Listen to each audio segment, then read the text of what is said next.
pupunta tayo ng doktor. Magpapabunot tayo ha. Tingnan natin kung uubra.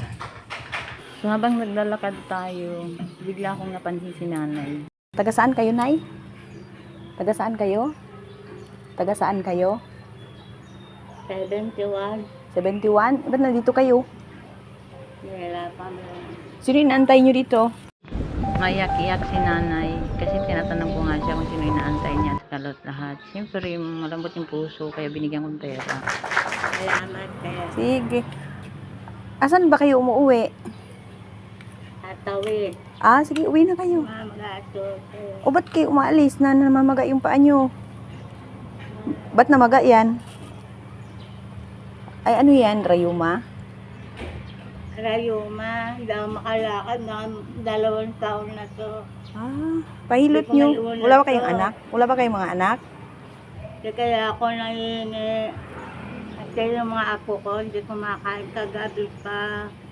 Meron akong apong 3 buwan. Asan yung mga nanay nun? Patay na yung anak kong babae. Yung nanay nila patay na 1 buwan lang. Yung tatay patay na rin. Ay, sakit ng tatay. Atake. Ang anak ko naman, leukemia. Sige, pwede na kayo umuwi.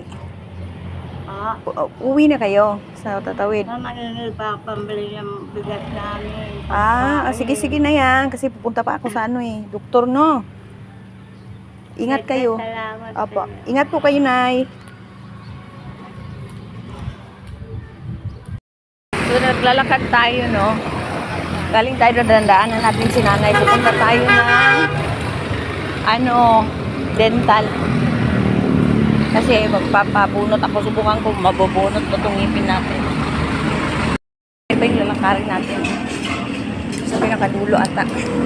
Ayun pala. Malapit na.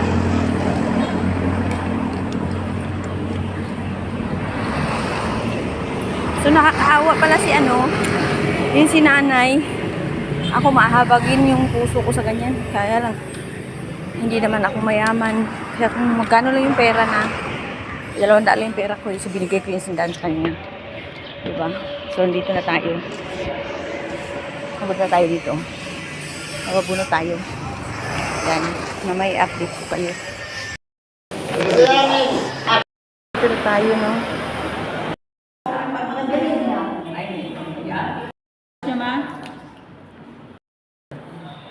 O, diba?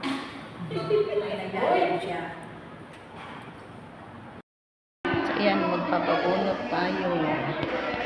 Ayan. Prepare now.